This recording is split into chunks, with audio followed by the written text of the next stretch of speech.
How do auto parts stores make money? Reading some of the comments, it's pretty clear most of you have no clue. You believe nobody is buying anything at a retail auto parts store, and that is simply not true. So here's what sells the most at auto parts stores. 1.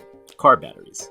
Now if your car won't start and you need a new battery, you're likely going to buy this at an auto parts store. It is a high margin item and stores sell a lot of them typically each day. This actually accounts for a good portion of the monthly revenue at our store, since batteries are so expensive. This is why Retail Auto offers free battery testing and installation. In case you didn't know, we also offer free fast charging and slow charging of batteries too. I know most of you are thinking that you can buy auto batteries cheaper at Walmart and Costco. Yes, of course you can, but you pay for convenience at a store. 2. Brakes. This includes brake pads and rotors. Since these are high wear and safety issue if they are too worn, we sell a lot of brake pads on the DIY and to auto repair shops. Rotors are usually for the complete job and we tend to sell a lot of them too, but not quite as much as brake pads. I can tell you we stock a lot of brake pads and I sell a lot of them when I'm on shift. 3. Wipers. If it's raining or if there is bad weather, then people are coming into the store to buy wipers. If you can't see while you're driving, you're going to pay the premium to get them now.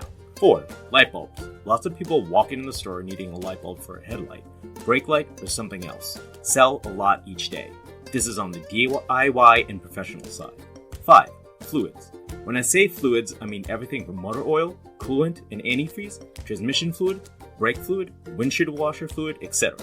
I actually have several regular customers that come into the store and say they order all their auto parts online. They only buy fluids at the store. That's fine by me.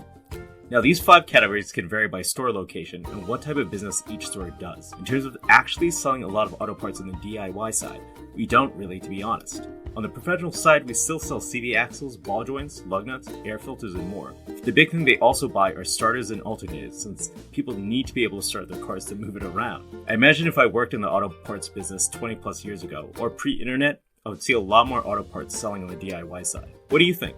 Leave a comment below and let me know. If you like this video, please like and subscribe to the channel. It helps me with the YouTube algorithm. I'll catch you in the next video.